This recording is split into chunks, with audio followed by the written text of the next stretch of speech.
আপনাদের রাজনৈতিক প্রেক্ষাপট এখন কেমন চলছে এটা একটু বলবেন। আর হচ্ছে আপনাদের মোহনপুর যে উপজেলা, আপনারা যে নেতাকর্মী যারা রয়েছেন বা আপনাদের ইউনিয়ন পর্যায়ে তারা কি আপনারা সবাই একসাথে কাজ করছেন এই বিষয়ে একটু বলবেন, এবং আপনারা নির্বাচন নিয়ে কি ভাবছেন বা প্রস্তুতি গ্রহণ করেছেন কিনা? আপনাদের নেতারা তো ইতিমধ্যে বক্তব্য দিয়ে ফেলেছেন যে তারা নির্বাচনের জন্য প্রস্তুতি গ্রহণ করছে। আপনারা যারা রয়েছেন তারা কি নির্বাচনী প্রস্তুতি গ্রহণ করেছেন কিনা? একসঙ্গে তো মেলা প্রশ্ন করলে একে একে প্রশ্ন করো একে একে। ঠিক আছে, আপনাদের এখন রাজনৈতিক প্রেক্ষাপট কেমন মোহনপুর উপজেলা? না না, আপনি তোমরা পরিচয় জানবেন আগে। আমি কি এটা তো লাস্টে আপনার পরিচয়টা শুনে টেলিভিশন বা কোনো জায়গাতে কখনো পরিচয় যায় না, এটা যাবে নিচে স্ক্রলিং আছে পরিচয়টা, এটা একটা আউট অপশন বলা হয়, এটা দিলে এটা ফেলে দিবে। না ফেলে দিক, কিন্তু কে বক্তব্যটা দিচ্ছে সেটা তো আমরা লিখে নিব, ওটা লিখে নিব নিচে লেখা পরে। আচ্ছা, আমি কথা বলতে আসতে শেষ করব। আপনাদের মোহনপুর উপজেলা রাজনৈতিক প্রেক্ষাপটটা কেমন এটা একটু বলবেন। বিসমিল্লাহির রহমানির রহিম। মোহনপুরের রাজনৈতিক প্রেক্ষাপট ইনশাল্লাহ আগে থেকে ভালো। এখানে আমাদের বিভিন্ন ইউনিয়নের ওয়ার্ড কমিটি আছে, ইউনিয়ন কমিটি আছে, থানা কমিটি সদ্য হলো। এখন পূর্ণাঙ্গ থানা কমিটির জেলা কর্তৃক অনুমোদন হয় নাই। জেলা কর্তৃক পূর্ণাঙ্গ কমিটির অনুমোদন হলে উপজেলা কমিটি পূর্ণাঙ্গ হবে। এটা হলো কমিটির দিক। আর একটা হলো যে প্রশ্ন আপনি করছেন সেটা হলো এই যে সাংগঠনিক অবস্থা। সাংগঠনিক অবস্থা এবার সাংগঠনিক অবস্থা আমাদের মোহনপুরে বরাবরই ভালো। এখন দেখুন, এত প্রতিকূল পরিবেশ পরিস্থিতিতে আমরা বিগত 17 বছরের আন্দোলন সংগ্রামে আমরা মোহনপুর মানে কেন্দ্রীয় প্রোগ্রাম যতগুলো আছে সবগুলো আমরা রাজশাহীতে করছি, এখানে করছি। বিভিন্ন প্রতিকূলের মধ্যেও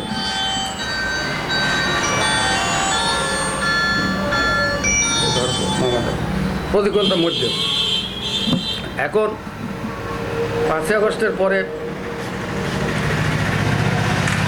কিছুটা যে মিসম্যানেজ হয়নি সেটা বলবো না, মেজরমেন্ট আছে, সেটা নিজেরা সংশোধন কেউ কেউ করে নিবে দলের সাথে। আচ্ছা, আপনি যে বললেন গত 17 বছরটা, আসলে বিএনপি তো আপনারা যারা দল রয়েছেন গত 17 বছর কেমন কেটেছে এই প্রসঙ্গে যদি একটু সারসংক্ষেপ বলতেন। 17 বছরে জেল জুলুম, জঙ্গলে থাকা, মিছিল করা, মিটিং করা, হাজতে থাকা। আমি নিজেও ঢাকা কেরানীগঞ্জে 3 দিন ছিলাম, এয়ারপোর্ট থানায় অ্যারেস্ট হয়েছিলাম। এদিক তো মামলা মোকদ্দমা আছে, কালকে হাজিরাতে আসলাম। কয়টি মামলা রয়েছে? আমার মামলা আছে 4-5টা, তার মধ্যে একটা ঢাকারটা খালাস হয়েছে, এখন 2-3টা আছে। আর আপনারা নির্বাচন নিয়ে কি ভাবছেন? আপনাদের নেতারা তো বলেছেন যে নির্বাচনে আমাদের নির্বাচন নিয়ে যেটা আমরা বিভিন্ন ইফতার পার্টিতেও যা বলি এখনও সেটাই বলতেছি, বা বিভিন্ন কর্মী সভা। বিষয়টা হলো এই অন্তর্বর্তীকালীন সরকার একটা বিশেষ প্রেক্ষাপটে আসছে, কারণ এই 17 বছরের দানব সরকারকে সরাতে আমাদের বিএনপি প্রচুর লোক গুম, খুন, হত্যা, জালেম, জেল জুলুমের শিকার হয়েছে। এমন কোনো লোক নাই তোমাদের মতন যুবক বা ছাত্রদল, যুবদল এবং বৃদ্ধরা কেউ বাড়িতে ঘুমাতে পারে না। এমনকি 18 নির্বাচনে আমাদের জাহানাবাদ গ্রামের বাড়ি, জাহানাবাদ ইউনিয়ন, 18 নির্বাচনে আমাদের ওখানে একটা পাকুড়া সেন্টারে একটা মার্ডার করে এমপি তার লোকজন দেয়, এবং তারা 6 মাস 1 বছর কেউ বাড়ি থাকতে পারে না, কেউ কক্সবাজার বিভিন্ন জাত পালাইছিল। এই অবস্থার মধ্যে হেলমেট বাহিনীর অত্যাচার থানাতে। এখন আমি সামাদ প্রফেসর কথা শুনতো কী জন্যে, আমি দীর্ঘদিন যেহেতু দল করছি, 18 বছর সভাপতি ছিলাম, 91-96 সাল সাংগঠনিক সম্পাদক ছিলাম, 96 থেকে 2014 সাল পর্যন্ত ছিলাম সভাপতি 18 বছর। আমার সভাপতিতে 4 বার ম্যাডাম খালেদা জিয়া আমার সভাপতিতে মিটিং করছে। আমি উপজেলা চেয়ারম্যান ছিলাম, আমি কলেজের ইকোনমিক্স ডিপার্টমেন্ট প্রফেসর, আমি সরকারি কলেজে। প্রশাসন যেহেতু সে যে দলেরই হোক না কেন, যেটা না শুনলেই নয়, চাপের না, প্রশাসন সব আমার নিয়ন্ত্রণে ছিল, এখনও আছে। কিন্তু যেটা এমপি আওয়ামী লীগের যখন ছিল তারা চাপে তো কিছু করতে পারে না। আচ্ছা, নির্বাচনে আপনি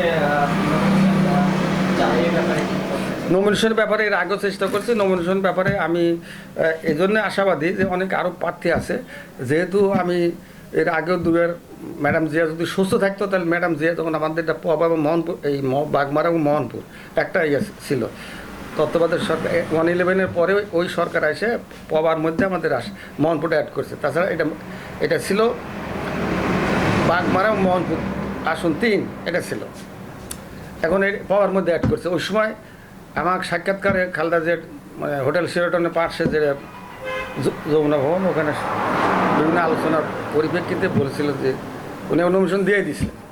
তারপরে তো এই সব 111 গেল। এখন মনে করেন যে আমি নির্বাচনের নমিনেশন ব্যাপারে এবং আমি তো নমিনেশন নেব চাইব এবং বিভিন্ন যেটা শোনা নিজের গর্ব করে তো লাভ নাই, ওটা আপনারা মানুষের কাছ থেকে শুনবেন। যতগুলো বিভিন্ন রিপোর্ট আছে রিপোর্টগুলো যত সময় আমার পক্ষেই গেছে। কারণ হ্যাঁ বলেন আপনারা কেন্দ্রীয় নেতাদের কাছে এবং জেলা যারা নেতা রয়েছেন তাদের কাছে আপনাদের উপজেলা থেকে কি বার্তাটা দিতে চান? আপনারা সাংগঠনিকভাবে কি বার্তাটা দিতে চান? এটা কি বলবেন? সাংগঠনিক কি বার্তা দেবো? সাংগঠনিক বার্তা তো আপনাদের যারা আপনারা রয়েছেন আমি জেলা কমিটির সদস্য, আমরা তো মিটিং করি মোহনপুর। কেন্দ্রীয় নেতাদের কাছে আপনাদের কি বার্তাটা? শুনেন, কেন্দ্রীয় নেতাদেরকে যে জানান দেবো কোন বিষয়ে? এমপি নমিনেশন ব্যাপারে না রাজনৈতিক বর্তমান ব্যাপারে আমাদের যেটা অসঙ্গতি আছে শুধু মোহনপুর উপজেলা না বিভিন্ন উপজেলায় এই বিষয়গুলো, এবং ওটা আমি পরে বলি।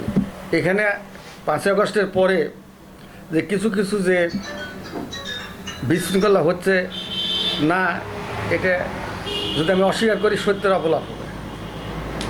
এইটাকে আমাদের কেন্দ্রকে অবৈধ করছেন অনেকে, আমরা করছি। তারেক রহমান নিজেও বলছেন সংশোধন হওয়ার জন্য, যেহেতু আমাদের মুখ্য উদ্দেশ্য আগামীতে কঠিন চ্যালেঞ্জের মধ্যে ভোট করা লাগে।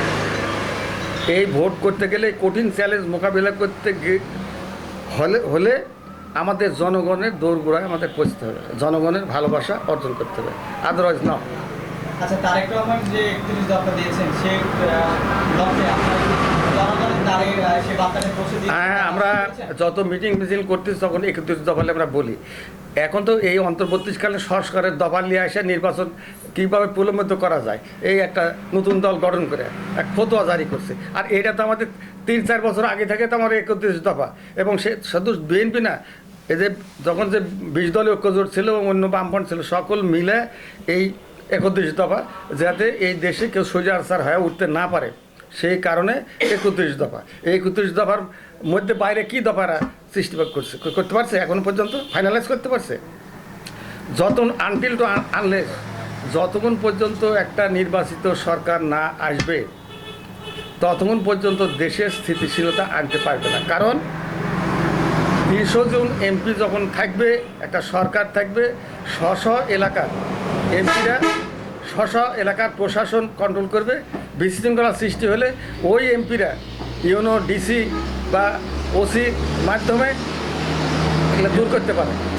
এখন মনে করেন অন্তর্বর্তীকালীন সরকার, এই সরকার কীভাবে যে দেশ চালাচ্ছে, কে কার নেতৃত্বে সেটাই তো তারা জানে না। এখন ওই পিচ্ছি বলা মানে 2 দিনের বৈরাগী হয়, এটা ডিলেট করেন। 2 দিন বৈরাগী কথা বলাটা আমার ঠিক না, এটা আউট করেন। এরা রাজনীতির তো কেবল শিখতেছে। তাদেরকে নিয়ে যা দল গঠন করে, তারা একটা 30 বছর চাকরি করলে একটা সচিব হয়। এই যে বিভ্রান্ত দেশে সৃষ্টি করলো, সেনাবাহিনী প্রধান 30-25 বছর চাকরি করলে সেনাবাহিনী প্রধান হয়, সে ভালো মন্দ সেটা অন্য বিষয়। ওখানে যায় তারা কি কারণে তাদের স্বার্থের দ্বন্দ্ব হলো, এসে বলে দিয়ে এখন দেশে বিশৃঙ্খলা সৃষ্টি হয়ে গেল। এই সমস্ত জিনিস দিয়ে কি দেশ কন্ট্রোল করা যায়? হ্যাঁ, দেশটা চালাতে গেলে অভিজ্ঞতা লাগে। আমি জানি যে তুমি খারাপ করছো বা আমি খারাপ করছি, হলেও টেবিল টকে বলতে পারি, আমি নট সাংবাদিক সম্মেলন বলতে পারি না। দেশের স্বার্থের পরিপন্থী তারা, দেশের সামরিক বাহিনী, দেশের স্বাধীনতা সার্বভৌমত্ব রক্ষা, তারা যত খারাপ হলে দেশের বিশৃঙ্খলা অবস্থা তাদেরই আমার সহযোগিতা দরকার। আমরা পছন্দ করি আর না করি। আমাদের উত্তরগুলো আমরা পেয়ে গেছি। তো লাস্টের শেষ প্রশ্নটা, আপনি নির্বাচিত হলে আসলে যদি আপনি এমপি মনোনীত হন এবং পরবর্তীতে নির্বাচিত হন, কি করতে চান আসলে আপনি? আমার যে উপজেলা চেয়ারম্যান ছিলাম, তো আমার মূল লক্ষ্য হলো এলাকার উন্নয়ন করা, কারণ আমি উন্নয়ন করার লোক। এলাকার উন্নয়ন, রাস্তাঘাট, শিক্ষা প্রতিষ্ঠান এবং যে সাধারণ মানুষ যে ভুক্তভোগী হয় হতদরিদ্রে, তাদের উন্নয়ন করা, তাদের বাড়িঘর সংস্কার করা, তারপরে খাল খনন করা আমার একটা অন্য প্ল্যান। আমি ইকোনমিক্সের লোক, অর্থনীতির লোক। How way to develop Bangladesh, শুধু not only that of our country, আমি ইন্টারন্যাশনালি কন্ট্রিবিউশন রাখার ক্ষমতা রাখি। ইন্টারন্যাশনালি এই দেশের স্বার্থে কন্ট্রিবিউশন করার ক্ষমতা রাখে আমি। আচ্ছা, লাস্ট প্রশ্ন, সেটা হচ্ছে সামনে তো ঈদ আসছে, হ্যাঁ। ঈদ উপলক্ষে আপনার মোহনপুরবাসী এবং দেশবাসীকে কি বার্তা দেন? ঈদের সবার প্রতি শুভেচ্ছা জানাচ্ছি আপনাদের মাধ্যমে। গোটা মোহনপুর উপজেলার সর্বস্তরের জনগণের পক্ষে, শুধু মোহনপুরবাসী না, রাজশাহী জেলা তথা বাংলাদেশের সকল স্তরের মানুষ, মুসলমানেরা যাতে সুন্দর এবং সুষ্ঠুভাবে ঈদ উদযাপন করতে পারে, শান্তিপূর্ণভাবে আনন্দ উৎসবের সহিত, এবং সেই পরিবেশটা বজায় রাখার জন্য এই অন্তর্বর্তী সরকার কাছে আমি আহ্বান জানাই। এবং আজকে যে অন্য ধর্মের লোকেরা যে উস্কানি দেয়, ভারত থেকে উস্কানি দেয়, এই দেশটাকে যে অস্থিতিশীল করার চেষ্টা করছে, এটাও প্রতিরোধ করার জন্য যাতে আমাদের এই ইসলামের যে 1 মাস সিয়াম সাধনার পরে যে উৎসব হবে ঈদুল ফিতরের, এই উৎসবটা যাতে সুস্থ এবং শান্তিপূর্ণভাবে সবাই করতে পারে এবং অন্য ধর্মের লোকেরা যাতে শান্তিতে থাকতে পারে, এইটাই হলো দেশবাসীর প্রতি আমার আহ্বান, এবং সরকার যাতে শান্তি শৃঙ্খলা সুস্থ বজায় রাখতে পারে, এটাও সরকারের প্রতি, অন্তর্বর্তী সরকারের প্রতি আহ্বান। ঠিক আছে।